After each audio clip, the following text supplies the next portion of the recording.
Everyone. तो आज हम एक जो टॉपिक करने जा रहे हैं वो है power of attorney. Power of attorney जो है वो इसमें लॉ के स्टूडेंट्स भी देख सकते हैं बेसिक अंडरस्टैंडिंग के लिए पावर ऑफ अटर्नी की, जो कि फ्रेशर लॉ स्टूडेंट्स हैं, और सीएस के बच्चे देख सकते हैं जो कंपनी सेक्रेटरी का कोर्स कर रहे हैं। तो जो ये टॉपिक है पावर ऑफ अटर्नी, तो ये कुछ इस तरीके से है कि सबसे पहले जब इस पावर ऑफ अटर्नी को हमें समझना है ना, तो पहले ये जानेंगे कि पावर ऑफ अटर्नी होती क्या है। तो इसकी डेफिनेशन जो है वो 2 सेक्शंस में दी हुई है, as per section 2 clause 21 of the Indian stamp act 1899 और section 1A of the power of attorney act 1882। दोनों में एग्जैक्टली सेम ही डेफिनेशन दी हुई है। डेफिनेशन क्या कहती है? Power of attorney includes any instrument empowering a specified person to act for or in the name of the other person executing it। यानी कहना क्या चाह रहा है कि मान लो कि एक इंसान है, जिसने कोई काम करना है और वो खुद कैपेबल नहीं है, या फिर वो करना नहीं चाहता, या कोई भी फर्दर रीज़न हो सकता है कोई काम करने के लिए, कि वो अपने बिहाफ पर किसी और को जब भेजना चाहता है, तो वो एक इंस्ट्रूमेंट एग्जीक्यूट करेगा और एम्पावर करेगा एक दूसरे पर्सन को एम्पावर करेगा एक इंस्ट्रूमेंट एग्जीक्यूट करके, कि भाई तुम मेरे बिहाफ पर वो काम करके जाओ। इसका एग्जांपल हो सकते हैं, फॉर एग्जांपल मैं एक लैंडलॉर्ड हूँ, suppose I am a landlord, और मेरे पास बहुत सारे रेंटर्स हैं जो कि मेरी प्रीमाइसेस में रहते हैं अलग अलग जगहों पर। अब मैं हर सिटी में जाके रेंट कलेक्ट नहीं कर सकता। अगर मेरी कई सारी सिटीज़ में प्रॉपर्टीज़ हैं और वहाँ पर रेंटर्स रहते हैं, तो मैं अलग अलग सिटीज़ में अलग अलग लोगों को एक पावर ऑफ अटर्नी एग्जीक्यूट करूँगा कि तुम मेरे बिहाफ पर जाके वहाँ रेंट कलेक्ट करो। तो एक एग्जांपल हो गया पावर ऑफ अटर्नी का। तो वही चीज़ यहाँ बोल रहा है power of attorney includes any instrument empowering a specified person to act for and in the name of the person executing it. यानी सपोज़ मैं एग्जीक्यूट कर रहा हूँ वो इंस्ट्रूमेंट, तो मेरे बिहाफ पर एक पर्सन जो है वो एक्ट कर रहा है, तो उसे हम क्या कहते हैं? Power of attorney. जो पर्सन यहाँ पर डॉक्यूमेंट एग्जीक्यूट करता है उसको हम डोनर कहते हैं, और जो पर्सन हमारे बिहाफ पर एक्ट करता है उसे हम डोनी कहते हैं। ठीक है। इसके बाद जो आगे हमारा पॉइंट आता है वो है पावर ऑफ अटर्नी के आगे पॉइंट्स देखते हैं। Power of attorney can be executed in the favour of more than one person. If it is executed in favour of more than one person then donee should not jointly और should act jointly और severally. कहना क्या चाह रहा है कि जब हम पावर ऑफ अटर्नी एग्जीक्यूट करते हैं तो ऐसा ज़रूरी नहीं है कि मैं सिर्फ एक पर्सन के बिहाफ पर वो पावर ऑफ अटर्नी एग्जीक्यूट करूँगा। जैसे एग्जांपल की अभी मैंने जो एग्जांपल दिया उसमें बहुत सारी सिटीज़ थी, तो सबके लिए मैंने अलग अलग पावर ऑफ अटर्नी एग्जीक्यूट करी। But for example an act which requires more than one person, कि कोई ऐसा काम है, एक अकेले बंदे का काम वो है नहीं, तो मैंने जॉइंटली 5 लोगों को अपॉइंट करा, उनके साथ मैंने एक पावर ऑफ अटर्नी एग्जीक्यूट करी। ठीक है। तो अनलेस उस पावर ऑफ अटर्नी में लिखा हो कि एक बंदा काम करेगा, या मतलब एक ही इंसान के पास पावर्स हैं, जो एग्जीक्यूट होगी वो पावर ऑफ अटर्नी तब तक वो जॉइंटली होगी, यानी जितने भी डोनीज़ हैं वो उस पावर ऑफ अटर्नी को जॉइंटली एग्जीक्यूट करेंगे। ठीक है। अब आते हैं हम पावर ऑफ अटर्नी के टाइप्स पे।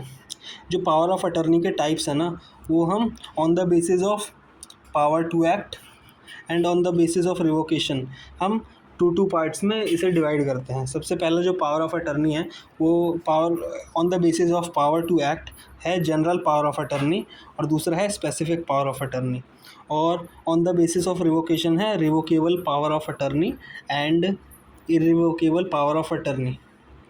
तो ईजी है, पावर टू एक्ट के हिसाब से general power of attorney, specific power of attorney इसमें। ठीक है। और on the basis of revocation revocable power of attorney और इरिवोकेबल पावर ऑफ अटर्नी। अब एक एक करके इन सारी चीज़ों को समझते हैं। कि ये जो टाइप्स हैं इनको एक एक करके, ठीक है।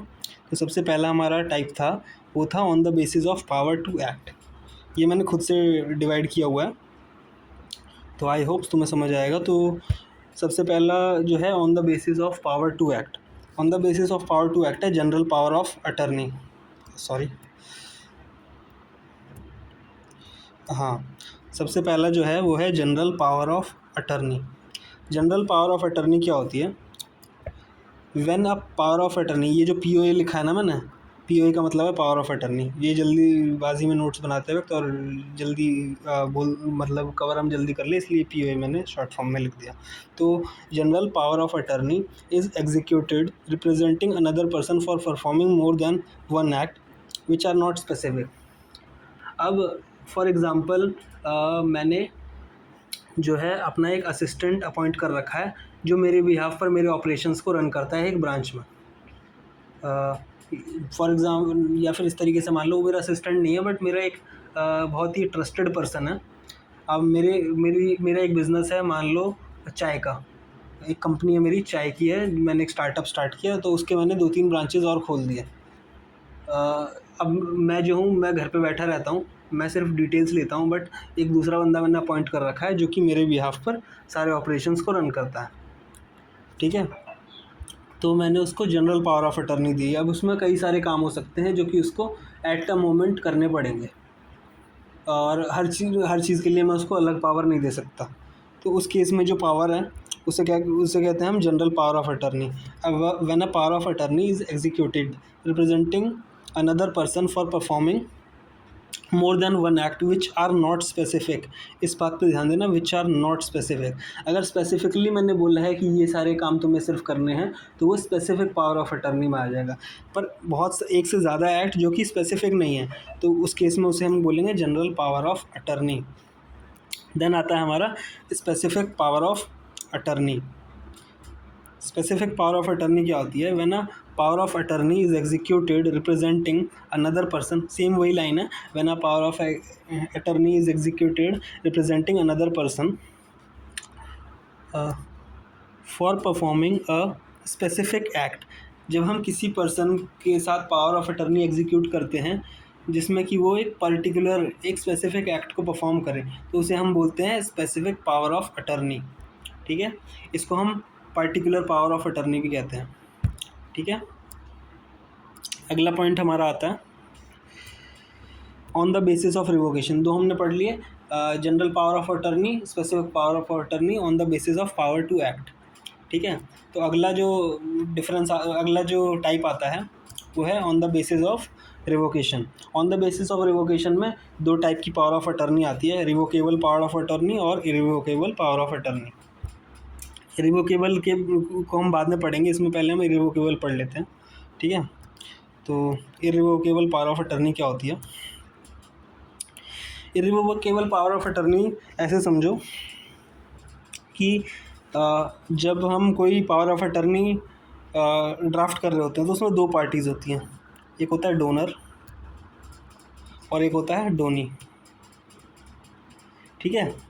अब ये जो डोनी है ना, अब मान लो कोई पावर ऑफ अटर्नी है, जैसे एग्जांपल कि मैंने एक बिल्डिंग जो है ना, उसमें जो 50% रेंट आता है, तो मैंने उसको बोला डोनी को कि भाई तू इस बिल्डिंग का सारा रेंट कलेक्ट करेगा, मुझे देगा, बट उसका 50% ना तू रख लेना, ठीक है। तो मैंने इस तरीके से एक पावर ऑफ अटर्नी एग्जीक्यूट करी। अब यहाँ पर जो है ना वो डोनी का इंटरेस्ट जो है वो क्रिएट हो चुका है। इस केस में डोनी का इंटरेस्ट क्रिएट हो चुका है 50% of the rent collected from that property और प्रीमाइसेस।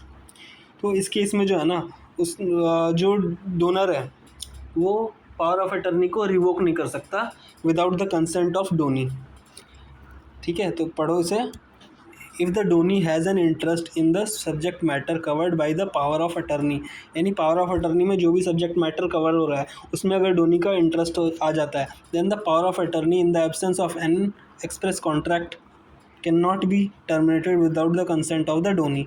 यानी या तो पहले ही पावर ऑफ अटर्नी में लिखा हो कि वो किस केस में रिवोक हो जाएगा या फिर ख़त्म हो जाएगा पावर ऑफ अटर्नी, या फिर अगर वो नहीं लिखा है तो unless the donee has consented to the revocation the donor can not revoke the power of attorney. ठीक है। तो ये आता है हमारा इर्रिवोकेबल पावर ऑफ अटर्नी। इसके अलावा इसमें और भी कुछ चीज़ें हैं। ये जो पावर ऑफ अटर्नी है, अब मैंने ऐसी पावर ऑफ अटर्नी जो है ना, ये पावर ऑफ अटर्नी जो है वो अब कौन एग्जीक्यूट करेगा ऐसी पावर ऑफ अटर्नी कि भाई तुम रिवोक ही नहीं कर पाओ। तो भाई ये वाली जो पावर ऑफ अटर्नी है ना, ये एग्जीक्यूट होती है in case of financial institutions. Financial institution क्यों? क्योंकि फाइनेंशियल इंस्टीट्यूशन जो है ना वो फाइनेंशियल असिस्टेंस देते हैं, लोन प्रोवाइड करते हैं, पैसा देते हैं बिजनेस करने के लिए कंपनीज़ को। तो उस केस में उस पैसे को सिक्योर करने के लिए एक सिक्योरिटी डॉक्यूमेंट एग्जीक्यूट होता है, और उस केस में जो है ना पावर ऑफ अटर्नी जो है वो ग्रांट की जाती है। Irrevocable power of attorney is executed in the favour of financial institutions for executing a security document for securing the financial assistance. तो जो फाइनेंशियल असिस्टेंस या लोन पैसा जो भी दे रहा है उसको सिक्योर करने के लिए पावर ऑफ अटर्नी जो है वो एग्जीक्यूट किया जाता है इन फेवर ऑफ फाइनेंशियल इंस्टीट्यूशंस। ठीक है। ऐसे ये जो इर्रिवोकेबल पावर ऑफ अटर्नी है ना, ये बहुत इंपॉर्टेंट पॉइंट है, ये भूल जाते हैं लोग। पावर ऑफ अटर्नी जो है, इर्रिवोकेबल पावर ऑफ अटर्नी, ये रजिस्ट्रेशन रिक्वायर होता है इसमें, कि आपको रजिस्ट्रेशन करवाना ही पड़ेगा। तो ये हो गया हमारा इर्रिवोकेबल पावर ऑफ अटर्नी। फिर इसके बाद वो जो रिवोकेबल पावर ऑफ अटर्नी है वो बहुत सिंपल है।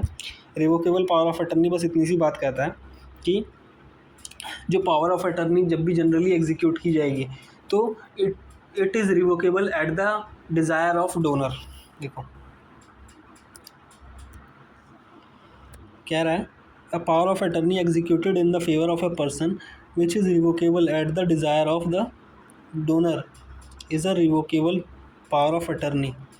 सॉरी, ये मैंने सही से यहाँ पे लिखा नहीं शायद। हाँ, तो ये कह रहा है कि एक रिवोकेबल पावर ऑफ अटर्नी वो पावर ऑफ अटर्नी है जिसमें कि डोनर जो है वो अपने डिज़ायर के हिसाब से उसको रिवोक कर सकता है। ठीक है। ऐसा क्यों होता है? क्योंकि जनरली अगर देखा जाए ना तो आप जो डोनर और डोनी है, अगर आप इसको ध्यान से देखो, जो ये डोनर और ये जो डोनी है, इनका रिलेशनशिप थोड़ा प्रिंसिपल और एक contract of agency type create होता है इसमें, कि डोनर बोल रहा है कि तुम मेरे बिहाफ पर ये करो, क्या होगे। तो यहाँ पर एक तरीके से जो डोनी है वो क्या है, वो एक एजेंट है। तो प्रिंसिपल के पास ये राइट होता है कि भाई वो जो भी कॉन्ट्रैक्ट या डीड कर रहा है, एजेंसी कॉन्ट्रैक्ट कर रहा है, तो उसको वो रिवोक कर पाए। उसी तरीके से ये पावर ऑफ अटर्नी भी जो है वो रिवोक हो जाती है। ठीक है। तो इतना मुश्किल नहीं लगा होगा, बहुत ईजी है। देन इसके बाद जो है, अब पावर ऑफ अटर्नी की जो ड्यूरेशन है वो क्या होती है। पावर ऑफ अटर्नी की जो ड्यूरेशन है वो डिवाइड है जनरल पावर ऑफ अटर्नी और स्पेसिफिक पावर ऑफ अटर्नी के बेसिस पे। गैस भी कर सकते हो, ज़्यादा कोई दिक्कत नहीं है इसे गैस करना भी। जैसे कि general power of attorney, general power of attorney क्या कहती है? जनरल पावर ऑफ अटर्नी ये कहती है कि पावर ऑफ अटर्नी कंटिन्यू रहेगी जब तक उसे एक्सप्रेसली रिवोक नहीं किया जाता। अरे सॉरी, तो until it is expressly revoked or determined by the death of either of the party। या तो एक पार्टी मर जाए, खुदा न खास्ता ऐसा हो, बट एक पार्टी या तो मर जाए या फिर एक्सप्रेसली उसे रिवोक कर दिया जाए। यहाँ पे वो वाली पावर ऑफ अटर्नी नहीं है जहाँ पे इंटरेस्ट क्रिएट हो रहा और डोनी का कंसेंट चाहिए, नहीं। ये general power of attorney, normally जो पावर ऑफ अटर्नी एग्जीक्यूट होती है उसकी बात हो रही है कि या तो एक्सप्रेसली रिवोक कर दिया जाए at the desire of donor, तो या फिर तो वो मतलब टर्मिनेट हो जाएगी पावर ऑफ अटर्नी, या फिर कोई एक पार्टी, किसी एक पार्टी की डेथ हो जाए। कोई भी कॉन्ट्रैक्ट टर्मिनेट हो जाता है, मतलब जनरली जब कोई एक पार्टी जो है वो उस डेड हो जाती है। ठीक है। देन आता है इन केस ऑफ कंपनी। अब कंपनी के केस में अगर पावर ऑफ अटर्नी है वो कब टर्मिनेट होगी, उसका ड्यूरेशन क्या होगा?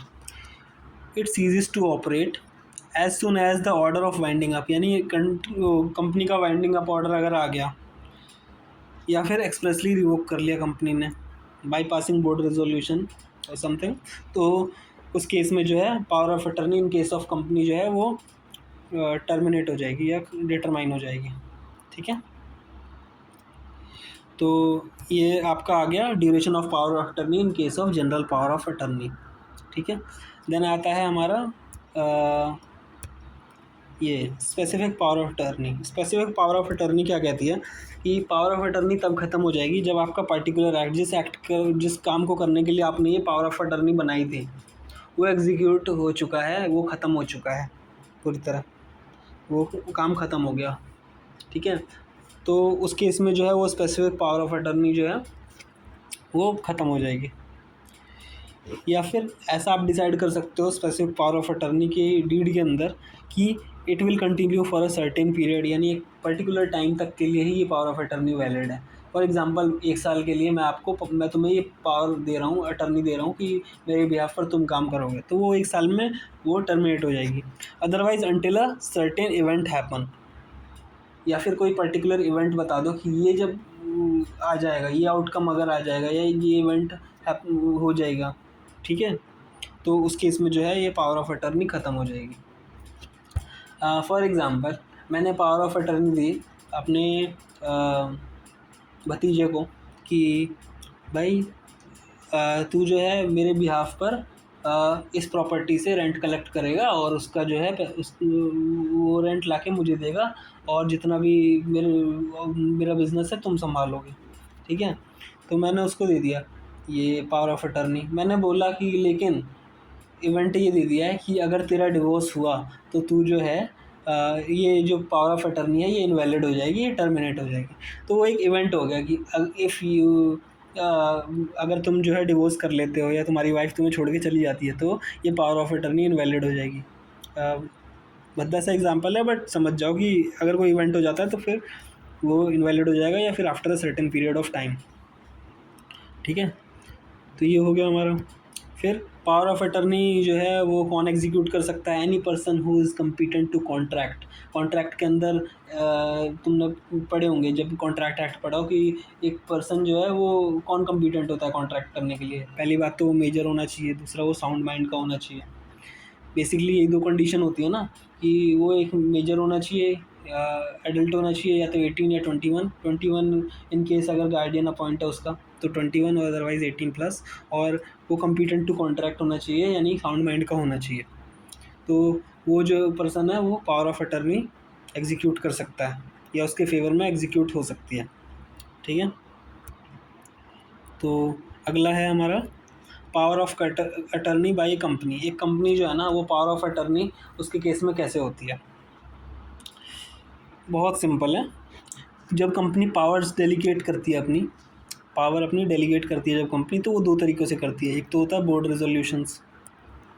रिजोल्यूशन, दूसरा होता है पावर ऑफ अटर्नी। अब जब ये 2 तरीके हैं तो हम बोर्ड रिजोल्यूशन क्यों नहीं कर लेते? बोर्ड रिजोल्यूशन लिखना भी तो सिंपल है, बोर्ड रिजोल्यूशन से कर लो। क्यों नहीं करते बोर्ड रिजोल्यूशन? हमारे पास पावर ऑफ अटर्नी का एक ऑप्शन क्यों है? ऑप्शन क्यों है ये तो नहीं पता, पर ऑप्शन है तो वो बेटर है। उसको हम समझेंगे यहाँ पे कि ऑप्शन बेटर क्यों है। सबसे पहले जो ये बोर्ड रिजोल्यूशंस होते हैं ना, जब हम इसको एग्जीक्यूट करते हैं बोर्ड रिजोल्यूशन को और फिर किसी को पावर्स देते हैं, ऑथराइज़ करते हैं कि तुम ये पार्टिकुलर एक्ट करोगे।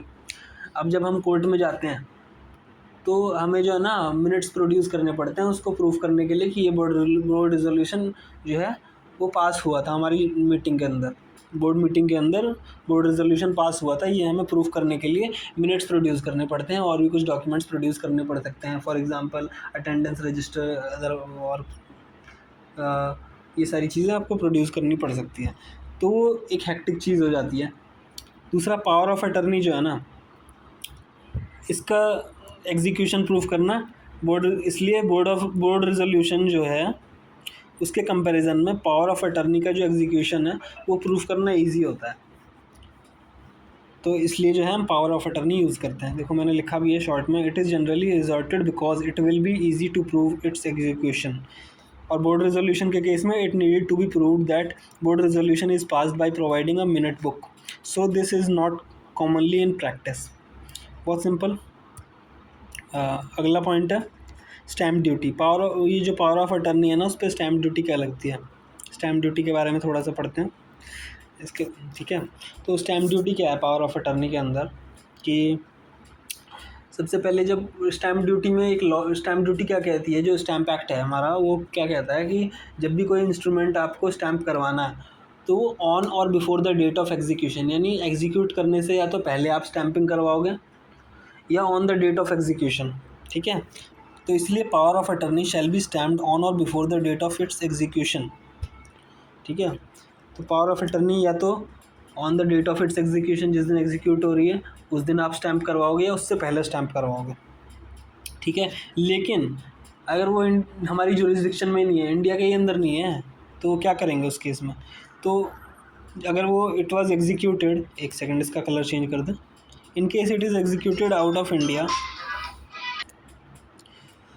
तो सॉरी वो डिस्टर्बेंस एक आ गई थी। तो फिर अब देखो, तो अगर वो डॉक्यूमेंट जो है वो इंडिया में एग्जीक्यूट ही नहीं हुई, इंडिया के बाहर एग्जीक्यूट हुई है, तो वो तो इंडिया के भी जुरिस्डिक्शन में आई नहीं है। और उसको एग्जीक्यूट करने के बाद जो अब पावर ऑफ अटर्नी हमें एक्ट करनी है यहाँ पे, तो वो इंडिया के अंदर करनी है, तो स्टैम्प तो देना, तब तो स्टैम्पिंग लगेगी। तो उस केस में हम क्या करेंगे, जब वो document it needs to be stamped within 3 months of its arrival in India, यानी जिस दिन वो इंस्ट्रूमेंट इंडिया में अराइव हो जाएगा, इंडिया में एंटर कर जाएगा, उसके विद इन 3 months आपको उसकी स्टैंपिंग करवानी पड़ेगी।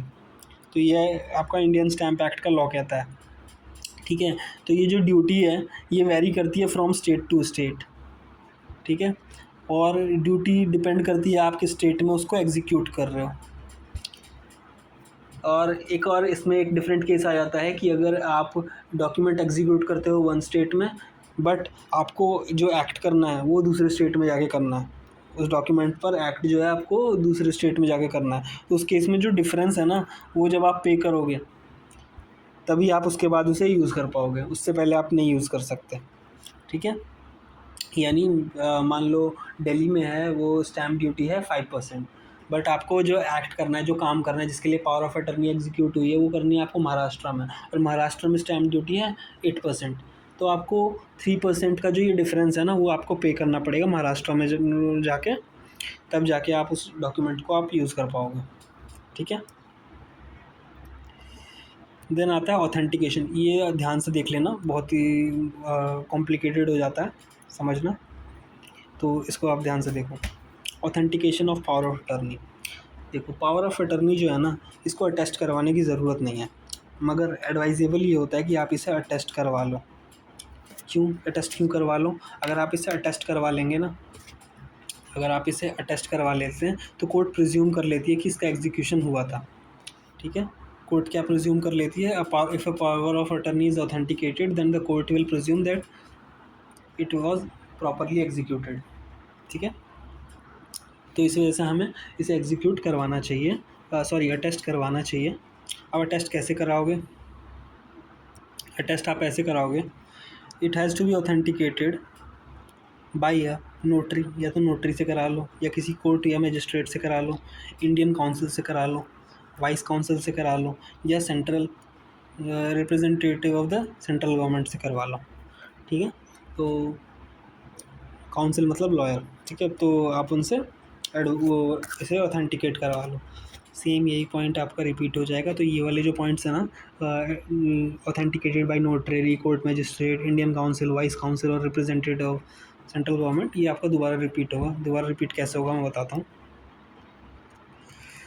If the power of attorney was executed outside India, अगर जो पावर ऑफ अटर्नी है वो इंडिया के आउटसाइड एग्जीक्यूट हुई है, तो भी आपको जब उसे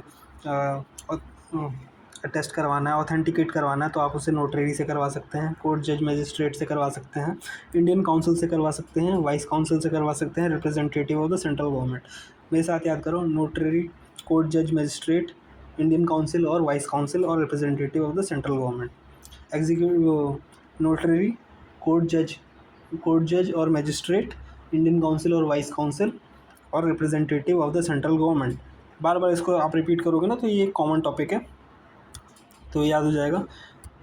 तो आपको कहाँ से करवाना है? जनरली इनसे करवाना है। ठीक है, अब क्या बोल रहा है? अब ये बोल रहा है कि जब आप पावर ऑफ अटर्नी ग्रांट करते हो कि आप किसी और को, कि वो आपका कोई डॉक्यूमेंट प्रेजेंट करे फॉर रजिस्ट्रेशन, तो उसे ऑथेंटिकेट करवाना मस्ट है। ठीक है। किससे आप ऑथेंटिकेट कराओगे? सब रजिस्ट्रार या सब रजिस्ट्रार जिसके जुरिस्डिक्शन में प्रिंसिपल रिसाइड करता है।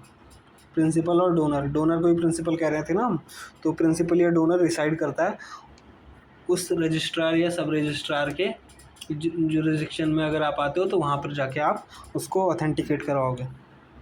लेकिन अगर कोई ऐसा जुरिस्डिक्शन है जहाँ पर रजिस्ट्रेशन एक्ट जो है वो फोर्स में नहीं है, तो मजिस्ट्रेट के पास जाके आप रजिस्ट्रेशन करवा सकते हो। तो यही टॉपिक था हमारा पावर ऑफ अटर्नी का, जो जनरल जितनी चीज़ें हमें पता होनी चाहिए मैंने वो लगभग आपको सारी बता दी। तो इसके बाद मैं कोशिश करूँगा कि पावर ऑफ अटर्नी के कुछ ड्राफ्ट्स को रिव्यू करेंगे कि पावर ऑफ अटर्नी के ड्राफ्ट कैसे लिखे जाते हैं।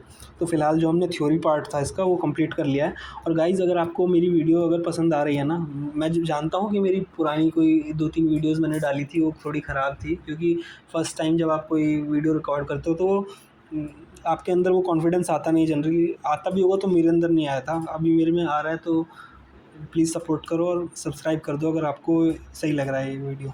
ठीक है, थैंक यू गाइज़। पढ़ते रहो और आगे बढ़ते रहो।